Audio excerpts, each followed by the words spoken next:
With the current quarantine restrictions and ban on incoming travelers from India, Nepal, Sri Lanka, Bangladesh, and Pakistan ending this coming Friday, what should be the next move of the government to contain the spread of the India variant? Let's get the views now of OCTA Research Group fellow Father Nicanor Austriaco, who is currently in quarantine in a Makati hotel. Thank you so much for joining us, Father. Given the current data with COVID infections now at the 4,000 level, and you have active cases right above the 50 to 53,000 level, is it time to lift or extend the travel ban on these South Asian nations? So my view is that the surge potential for a COVID variant in the Philippines from India is quite high, and that the government should continue the travel ban to decrease the risk of importing that very transmissible variant into our country. Now, I'm currently in quarantine for 10 days, even though I am doubly vaccinated, and I completely agree with the government's policy of a 10-day quarantine with a test on the 7th day, because the CDC in the United States has shown that this reduces risk of transmission substantially, more than 99%. So for how much longer, Father, should this travel ban on these South Asian nations be extended? Yesterday, I was talking to Dr. Jose de Grano, and he said maybe for another week. Well, I mean, you know, there have been travel bans on people for months. So the United States still has a travel ban from visitors from the United Kingdom, which has been in place for over a year. So I think the travel ban should be in place as long as the threat is in place. So, and that threat will not really be relieved until the surge in India has been substantially mitigated, and our vaccination has been substantially improved. But Father, do you think that this variant that comes from India, without our knowing, has already made its way to various communities in the country?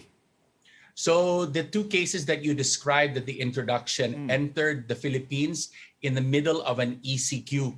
So I am hoping that the combination of the DOH and the BOQ's isolation procedures and the ECQ that was in place in the NCR when they arrived effectively mitigated the spread of that variant. We will not really know for sure, but as you know, the P1 variant from Brazil entered several months ago, and it still has not spread. So it suggests that the DOH was very good at quarantining and isolating that case. So my hope and my prayer is that this will happen with the B1617 variant from India as well.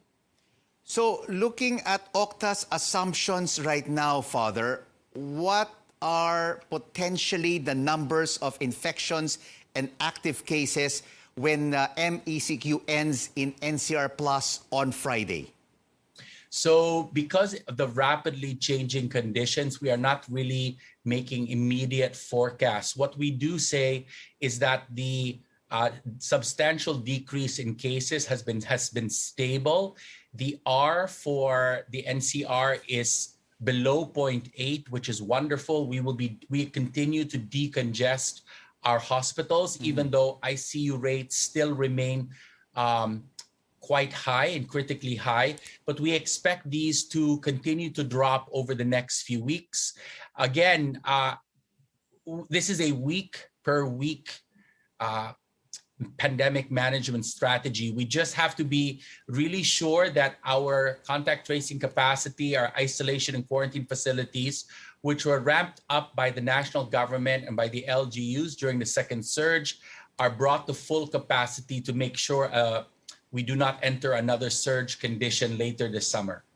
When I spoke with Dr. Jose de Grano from the Private Hospitals Association of the Philippines last night, he said the lines in emergency rooms have been reduced significantly. There are now available rooms for COVID patients, and hospitals, Father, have enough oxygen supplies and coronavirus treatment drugs. So would you recommend then that we shift from MECQ to GCQ effective May 15th?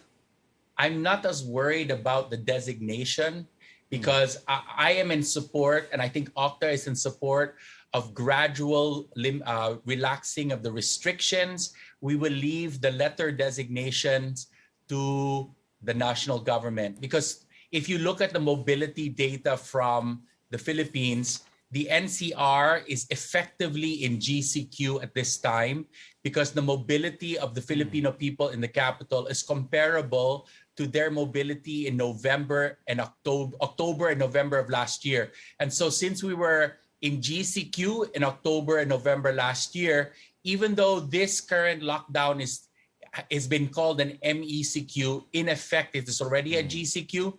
So I'm not as worried about the name. It's more about the gradual reopening to make sure that our capacity for mitigating future increases is improved and brought to full force.